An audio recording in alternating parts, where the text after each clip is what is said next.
말씀 보겠습니다. 오늘 말씀은 베드로전서 2장 18절에서 25절입니다.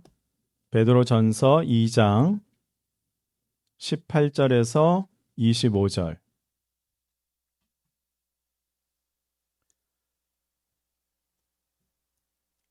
새번역 성경은 361페이지 되고요. 개역 개정으로는 379페이지가 됩니다. 다 찾으신 줄로 알고 함께 교독을 하도록 하겠습니다. 하인으로 있는 여러분, 극히 두려운 마음으로 주인에게 복종하십시오. 선량하고 너그러운 주인에게만 아니라 까다로운 주인에게도 그리 하십시오. 억울하게 고난을 당하더라도 하나님을 생각하면서 괴로움을 참으면 그것은 아름다운 일입니다. 죄를 짓고 매를 맞으면서 참으면 그것이 무슨 자랑이 되겠습니까? 그러나 선을 행하다가 고난을 당하면서 참으면 그것은 하나님께서 보시기에 아름다운 일입니다. 바로 이것을 위하여 여러분은 부르심을 받았습니다. 그리스도께서는 여러분을 위하여 고난을 당하심으로써 여러분이 자기의 발자취를 따르게 하시려고 여러분에게 본을 남겨 놓으셨습니다. 그는 죄를 지으신 일이 없고 그의 입에서는 아무런 거짓도 찾아볼 수 없었습니다. 그는 모욕을 당하셨으나 모욕으로 갚지 않으시고 고난을 당하셨으나 여부로 하지 않으시고 정의롭게 심판하시는 이에게 다 맡기셨습니다. 그는 우리 죄를 자기의 몸에 몸소 지시고서 나무에 달리셨습니다. 그것은 우리가 죄에는 죽고 의에는 살게 하시려는 것이었습니다. 그가 매를 맞아 상함으로 여러분이 나음을 얻었습니다. 같이 전에는 여러분은 길 잃은 양과 같았으나 이제는 여러분의 영혼의 목자이며 감독이신 그에게로 돌아왔습니다. 아멘. 고백합시다. 주님의 말씀은 내 발의 등일입니다. 내 길의 빛이십니다. 우리 인생의 해답입니다. 아멘. 좌우에 있는 분들하고 한번 인사를 좀 하도록 하겠습니다. 앞뒤 이렇게 좀 툭툭 하시면서 얼굴 한번 보세요. 얼굴 한번 오늘. 네. 우리 기독교 공동체는요, 교회의 주인 누구세요? 교회의 주인이 누구세요? 예수 그리스도. 예수님을 중심으로 해서 교회 달력이 있어요. 교회 일정이 있습니다. 이렇게 종려주일, 부활주일, 추수감사주일, 또 성령감리주일 이런 같은 일정이 있는데 이게 다 누가 주인공이냐면 예수님이 주인공이에요. 그런데 성탄절은 근데 주일이 아니죠. 성탄절은 주일이 아니라 성탄절 그러면서 세상 사람들과 함께 12월 25일을 예수님이 이 땅에 오신 성탄, 거룩한 탄생일로 기념을 하고 있습니다. 왜 성탄절만 이렇게 주일이 아닐까요? 왜냐하면 우리가 지금 주일이라고 하잖아요. 교회 공동체가 3일 만에 부활하신 그 날, 그것을 기념하는 것, 부활을 기념하는 것, 예수님으로부터 교회가 시작되는, 그래서 그것이 주일이에요. 그래서 그것을 예배를 드리는데 성탄절은 뭐냐면 예수님의 탄생을 감사드리고 그리고 기뻐하기 위해서 이게 4세기부터 축제의 날로 이렇게 정한 겁니다. 그래서 어떤 사람들은 그날 12월 25일이 확실해? 그날이 날짜가 맞아? 그날 그렇게 따지는데요. 그것이 아니라 예수님의 탄생이 확실하기 때문에 그것을 기념하고 함께 축제하는 것. 그래서 그것이 우리 신앙의 선배들이 정해서 축제일로 이게 한 것이 바로 성탄절입니다. 그래서 주일이 아닌 거죠.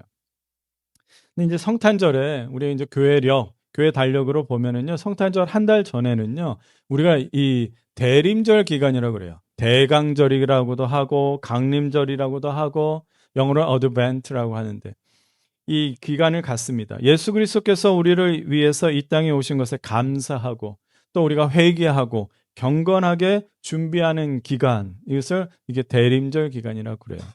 부활절 전에 40일은 뭐라 그래요? 부활절 전 40일. 사순절이라고 그래요. 그래서 40일 동안에 함께 금식을 한다거나 그렇게 말씀을 묵상하고 또 교회마다 또 새벽 기도를 막 사순절 새벽 기도 이렇게 하면서 이렇게 준비하는 기간을 갖잖아요. 부활절을. 근데 사실 이 대림절도요. 11월 지난주 11월 마지막 주부터 대림절이 시작이 됐습니다. 이 교회 공동체 달력에 왜 이런 기간 대림절이나 사순절 기간 이런 것을 갖는 이유가 뭘까요? 그것은 바로 뭐냐면 우리 기독교 공동체의 정체성이 뭐고 그리고 우리의 주님이 누구인지 이 기간을 보면서 되돌아보는 거예요. 그런 사자성어가 있어요. 주객전도라는 말이 있어요. 주객. 주인하고 객, 손님하고 뒤바뀌어 버린 거예요. 위치가 바뀐 거예요. 우선순위가 바뀌었다거나 중요한 것이 바뀌었다거나 그것을 우리가 주객전도라고 말을 하는데 성탄절 같은 경우가 항상 주객전도 상황이 나타납니다.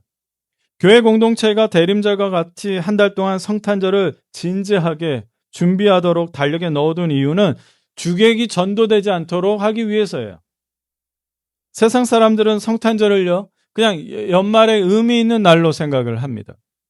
그러나 우리는 성탄절을 예수님께서 이 땅에 오시는 그 놀라운 은혜와 섬김과 겸손과 사랑의 날로 감사와 회개와 경건함으로 준비해야 하는 것이죠. 그래서 주객이 전도되면 안 되는 거예요.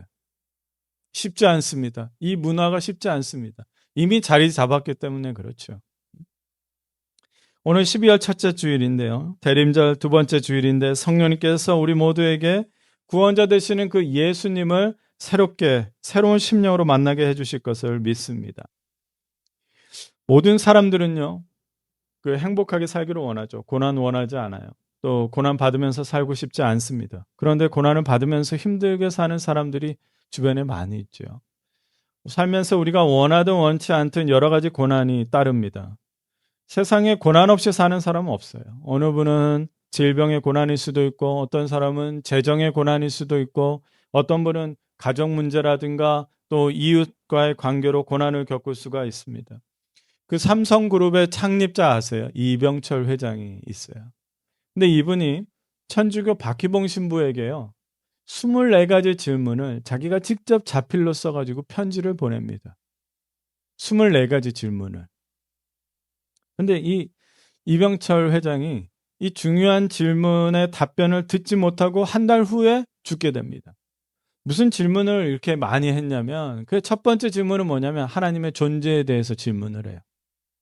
그러니까 이 이병철 회장은 독실한 불교신자거든요. 그리고 그 중에 다섯 번째 질문이 뭐냐면 하나님이 인간을 사랑한다면 하나님이 인간을 사랑한다고 하는데 어떻게 인간이 고난을 받을 수가 있냐는 거예요. 고통을 받고 질병을 얻게 되느냐 이거예요. 그게 다섯 번째 질문이에요. 그러니까 인간이 겪고 있는 고난의 이유가 궁금한 거예요. 그도 죽기 전에 이것을 해결하고 싶었던 거겠죠. 사랑하는 형제자매 여러분, 우리도 우리가 겪고 있는 고난에 대해서 이유가 궁금합니다. 그런데 우리가 기억해야 하는 것은 바로 이 고난을 예수님도 겪으셨다는 거예요. 고난은 상대적입니다. 아브라함이 받은 고난 다르고요. 아들 이삭이 받은 고난도 다릅니다. 한나가 받은 고난도 다르고 다윗이 받은 고난도 다 다릅니다. 이게 바로 우리가 이유에 대해서 알지 못하는 이유가 바로 그거예요. 고난은 다 다르고 상대적인 거예요. 우리가 예수님을 통해서 고난을 어떻게 극복해야 하는지를 오늘 깨닫기를 원합니다. 예수님은 고난을 만나서요. 그래도 멈추지 않았습니다. 왜 내게 이런 고난이 찾아왔는가 그 이유를 찾기 위해서 애를 쓰지 않았습니다. 예수님은 그 고난 위에 계시는 모든 것을 다스리시고 통제하시는 하나님 아버지의 뜻에 집중하면서 계속 앞으로 나아가셨습니다. 예수님은 고난 때문에 시선을 빼앗기지 않으셨습니다. 예수님은 우리의 구원자가 되는 것만 그것으로 향해서 시선을 고정시키셨습니다. 예수님은 고난 때문에 하나님 아버지의 사랑과 은혜가 흔들릴 수 없다는 것을 직접 보여주셨습니다. 예수님은 고난 속에서도 하나님 아버지의 사랑을 느낄 수 있고 고난 속에서도 하나님의 아버지의 놀랍고 기쁘신 뜻을 발견할 수 있다는 것을 알려주고 계십니다. 오늘 이것이 여섯 번째 베드로전서 주제입니다. 베드로 사도는 소아시아 일대에 있는 그 성도들, 그 믿음을 지키고 핍박과 고난과 그 차별 속에서 힘들어하고 있는 성도들에게 말씀하는데 그 바로 뭐냐면 예수 그리스도가 정답입니다. 예수 그리스도를 본받으십시오. 본을 먼저 보이셨습니다. 이미 먼저 우리와 같이 고난을 겪으셨습니다. 21절을 우리가 같이 읽겠습니다. 같이 읽을까요? 시작. 바로 이것을 위하여 여러분은 부르심을 받았습니다. 그리스도께서는 여러분을 위하여 고난을 당하심으로써 여러분이 자기의 발자취를 따르게 하시려고 여러분에게 본을 남겨두셨습니다. 이게 말이 나의 발자취를 따르려고 본을 보이셨다. 이 말이 있는데 본을 남겨놓으셨다. 이것은 신약 성경에 베드로 사도가 유일하게 쓰신 거예요. 신약 성경에 다른 데가 없어요. 여기만 있어요. 헬라어로 히포그라머스인데 뭐냐면 흉내내고 따라해야 할 본보기예요. 닮아야 하는 좋은 예를 말하는 거예요.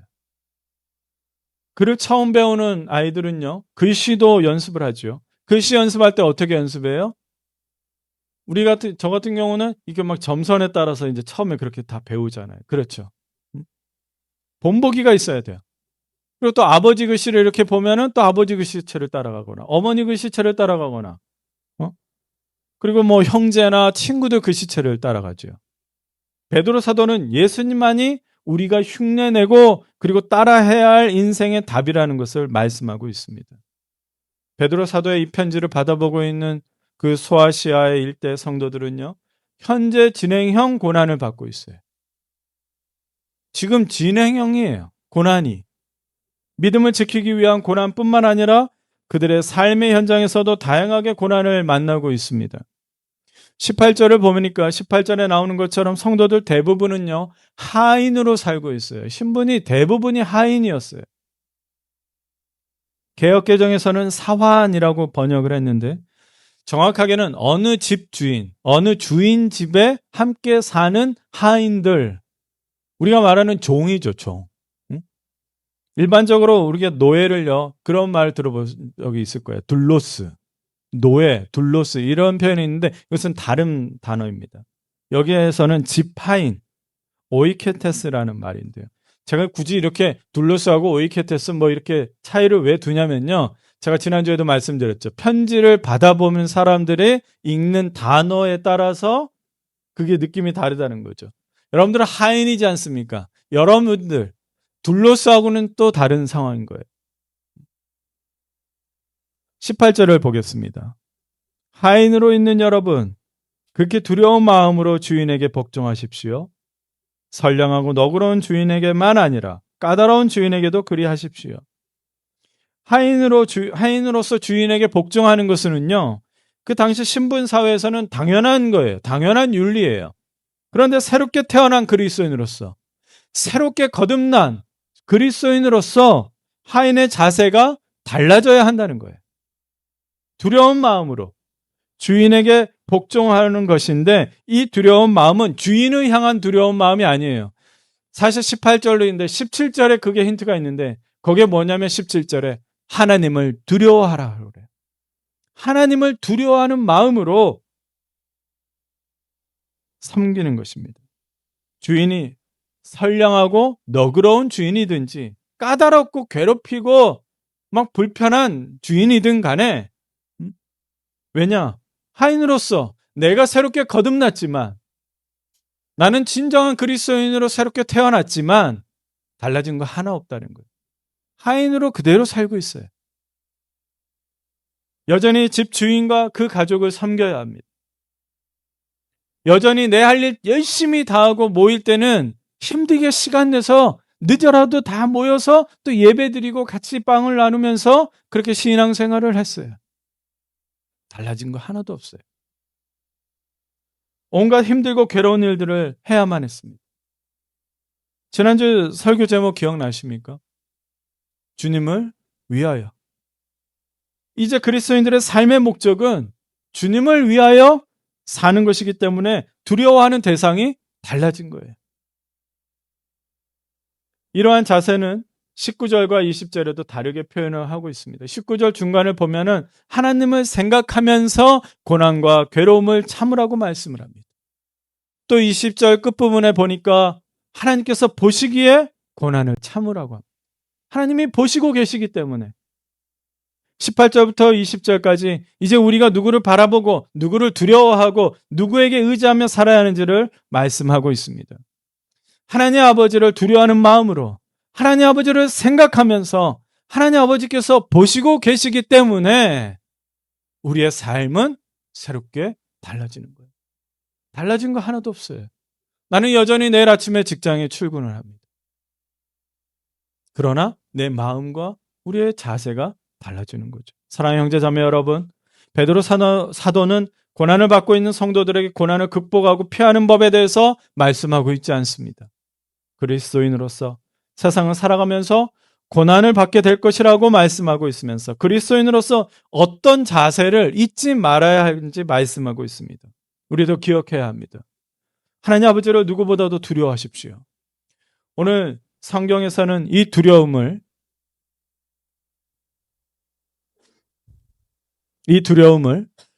경외, 한글 성경에서는 이 두려움을 이렇게 표현하는데 경외함이라는 거예요. 따라합시다. 경외함. 경외라는 것은 공경할 경외, 두려워할 외예요. 공경하고 두려워하는 것.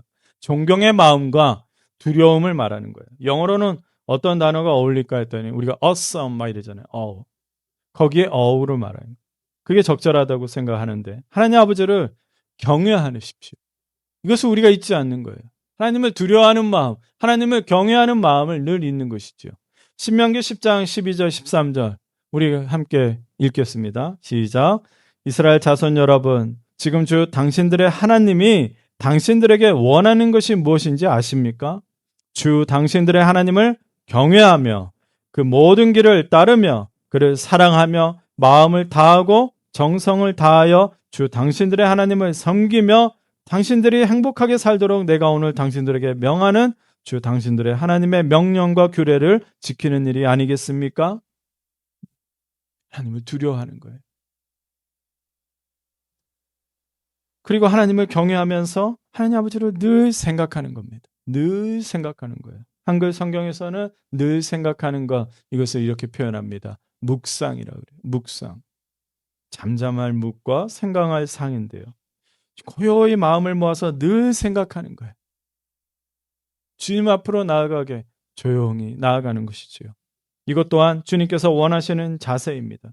요한복음 15장 4절에 내 안에 머물러 있어라. 그러면 나도 내 안에 머물러 있겠다 그랬어요. 우리는 다양한 사람들을 경험합니다. 나의 성격이나 상식이 맞지 않는 사람들을 만날 때가 있죠. 까다로운 주인이 있듯이 나를 괴롭게 하는 직장 상사나 또 친구들을 만납니다.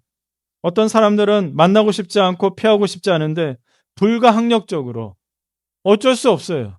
그런 사람들을 꼭 만나야 할 수밖에 없어요. 심지어 교회 안에서도 불편한 관계가 있을 수 있습니다. 때로는 목사하고도 불편한 관계가 될 수도 있어요. 그러나 사랑하는 여러분, 인간관계 때문에 우리의 신앙이 흔들릴 수 있다는 것을 아십니까? 관계 때문에 지치고 힘들고 불편하고 괴롭게 되면은요, 우리 생각이 스트레스로 정복당하기 때문에 그래요. 관계가 깨지면 스트레스를 받는데 그 스트레스 때문에 우리가 정복을 당해요. 누구를 생각하지 못합니까?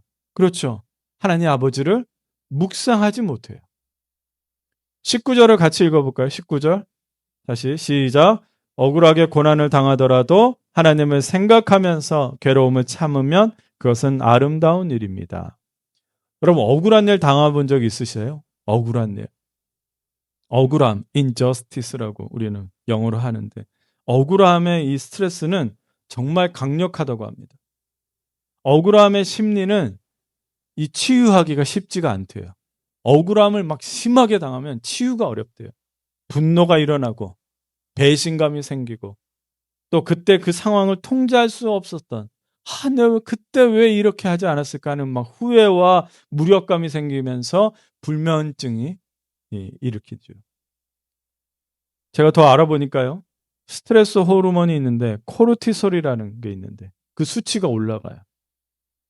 그러면 이 수치가 올라가면 몸에 염증이 생겨요.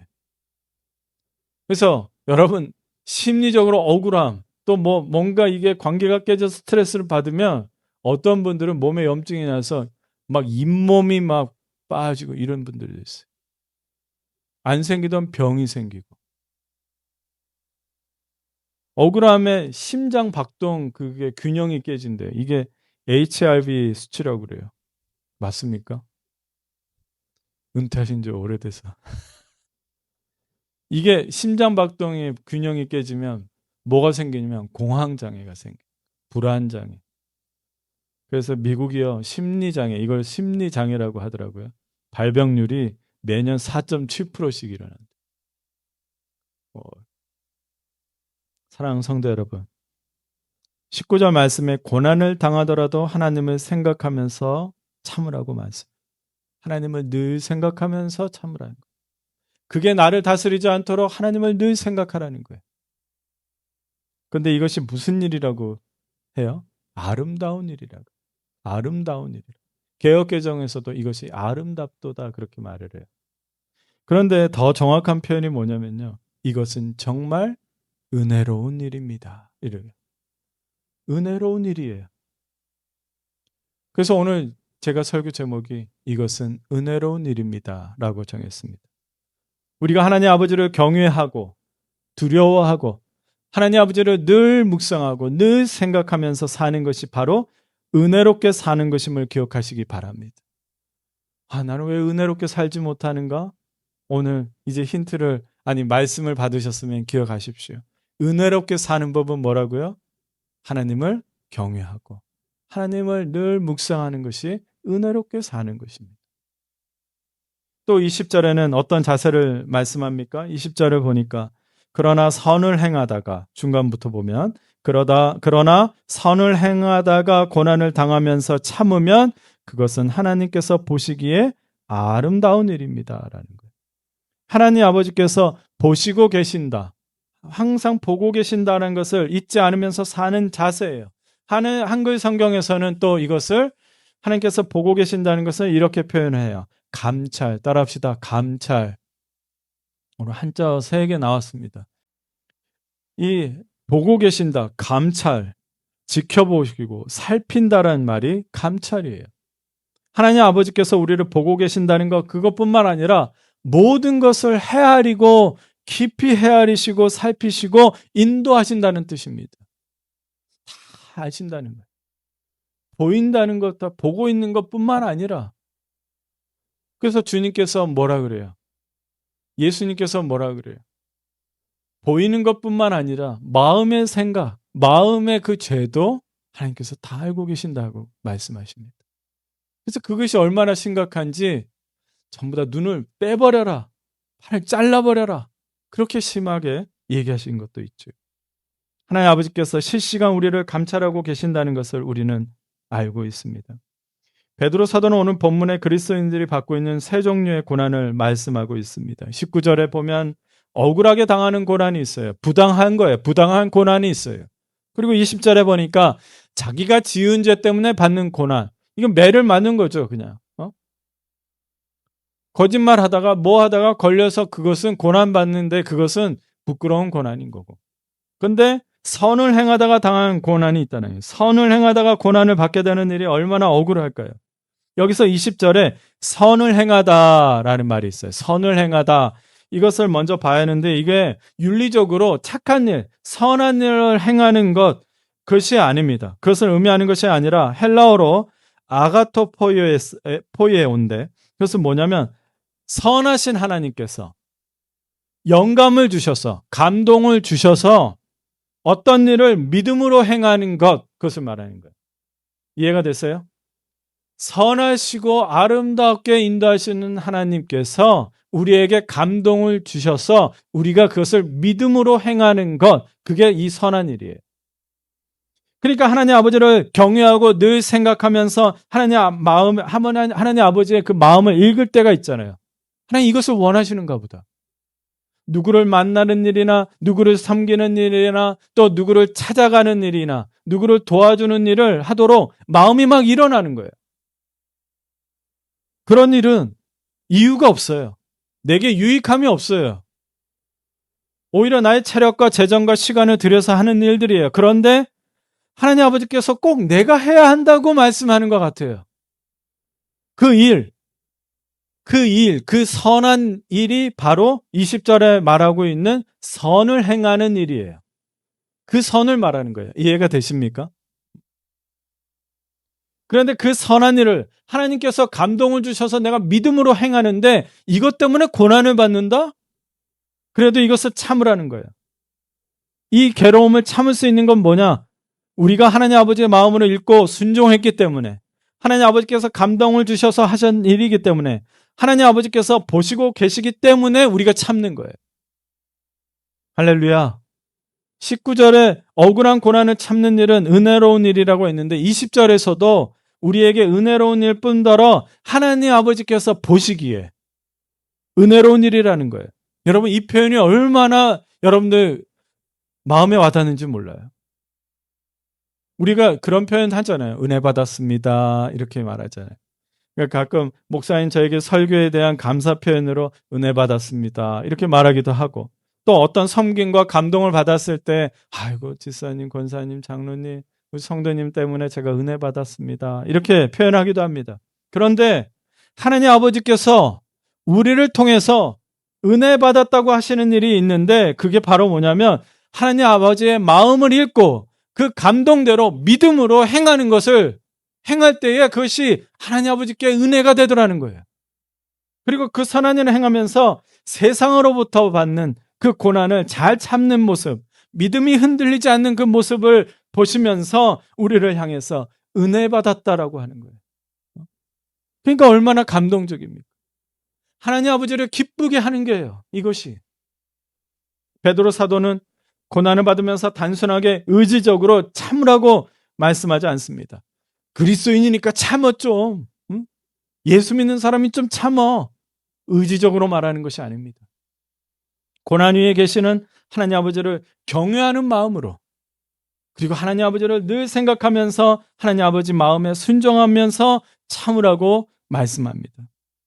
하나님 아버지는 우리가 하나님 아버지보다 고난을 더 두려워하고 하나님 아버지보다 그 고난을 더 생각하고 하나님 아버지보다 그 고난 속에서 어떻게 살아야 할까 타협하는 것을 원하지 않으십니다.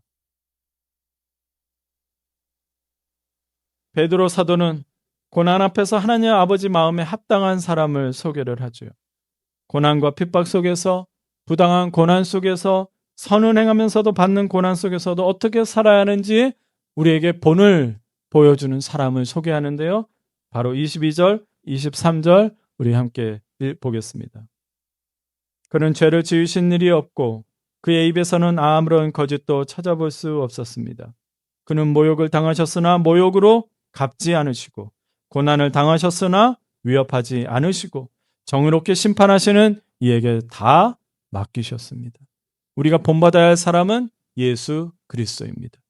죄와 거짓이 없으신 분이 모욕과 고난을 당하셨습니다. 어떻게 하셨습니까? 그 모든 고난, 억울하고 부당한 고난과 하나님의 선한 일을 행하면서 겪는 고난에 대응하지 않으시고 누구에게 맡기셨습니까? 공의의 하나님 아버지께 전부 맡기셨습니다. 더 정확하게는요, 더 맡기셨다는 표현은 우리 표현인데 하나님 아버지께 넘겨드렸다라는 거예요. 고난이 오면 하나님 아버지께 넘겨드렸다라는 거예요. 이 세상에 살면서 받게 되는 고난은 하나님 아버지께서 하나님에게 주신 사명보다 중요하지 않기 때문입니다. 그리고 억울하고 부당한 모든 상황은 정의롭게 판단하시는 하나님 아버지께서 갚아주시고 해결해 주시고 그리고 모든 것을 풀어내 주실 것을 믿기 때문에 넘겨드리는 겁니다. 이제 말씀을 정리하겠습니다. 사랑하는 에버그린 성도 여러분, 피할 수 없이 늘 찾아오는 고난 때문에 그래도 하나님을 더 두려워하는 마음으로 경외하십시오. 두려운 마음으로 하나님 아버지를 찾으십시오. 억울하고 부당한 고난을 받아도 하나님 아버지를 더 생각하고 더 생각하십시오. 고난의 스트레스가 나를 지배할 것 같으면 하나님 아버지를 더 생각하십시오. 내가 고난을 더 두려워하는 것 같으면 하나님을 두려워하는 마음으로 더 그 자세를 옮기십시오. 이것이 정말 은혜로운 일입니다. 하나님 아버지께서 주시는 감동대로 순종하십시오. 오늘 이 시간에도 여러분들에게 품고 기도해야 할 사람이 생각날 겁니다. 그를 인도하고 그를 품어주고 또 오늘 이번 주에는 그에게 식사 대접을 할까? 그를 위해서 기도할까? 그를 위해서 금식할까? 마음에 감동이 되는 대로 순종해 보십시오. 하나님께서 놀라운 일을, 그리고 하나님께 은혜 받는 일을 여러분들이 하시는 겁니다. 주님께서는 그 순종 마음의 감동대로 여러분들이 이끄실 겁니다. 그렇다고 혹시라도 목사님 저렇게 얘기하는데 나한테도 금식의 사인이 오면 어떡하나? 그래도 여러분 기뻐하십시오. 주님이 여러분들을 사용하기를 원하시기 때문입니다. 우리 에버그린 공동체가 그래서 은혜로운 일로 가득하기를 축복합니다. 수없이 많은 역경과 어려움이 있지만 예수님처럼 하나님 아버지께 맡기고 소명을 다할 때에 우리는 하나님 아버지로부터 칭찬받고 그리고 은혜를 드리는 그러한 성도가 될 줄로 믿습니다. 그리고 하나를 건너면 또 하나가 나오고 또 하나의 고난이 마치 기다리고 있는 것처럼 느껴질 것입니다. 그러나 여러분, 그리스도인은 고난을 극복하면서 사는 인생들이 아닙니다. 고난을 극복하고 하나 해결하고 그런 인생들이 아니라는 말입니다. 예수님은 십자가 고난을 겪으셨지만 그 고난 위에 있는 하나님 아버지의 놀라운 구원의 계획에 맡기셨습니다. 자신이 매를 맞음으로 우리가 나음을 받은 것으로 참으셨습니다. 이것이 진정한 은혜로운 일입니다. 어떤 고난과 환경과 처지의 상황을 만나더라도 잊지 마십시오. 고난에 지배당하지 말고 하나님 아버지를 더 경외하고 하나님 아버지를 더 자주 묵상하고 하나님 아버지께서 모든 것을 감찰하고 계획하신다는 것을 잊지 마시기 바랍니다. 가슴에 손을 얹고 저를 따라주시기 바랍니다. 하나님을 경외하자. 하나님을 묵상하자. 하나님께서 감찰하신다. 기도하겠습니다. 하나님, 우리가 살면서 참 힘들고 지친 것 같았는데 그래도 이렇게 말씀, 주님의 약속의 말씀, 깨닫게 하시는 말씀을 우리에게 주시니 감사합니다. 하나님, 우리가 고난 앞에서 스트레스를 받을 때가 있습니다. 정말 잇몸이 상할 정도로 스트레스를 받은 적도 있고 지배를 받은 적도 있었지만 그러나 오늘 말씀을 받고 이제는 그 고난을 보는 것이 아니라 하나님을 더 경외하고 하나님을 더 자주 생각하고 하나님께서 내 모든 것을 감찰하고 계신다는 것을 주님 믿게 하여 주시옵소서. 예수님의 이름으로 기도드립니다. 아멘. 이 땅에 태어나서 또 이렇게 함께 축하할 수 있게 하심을 감사합니다.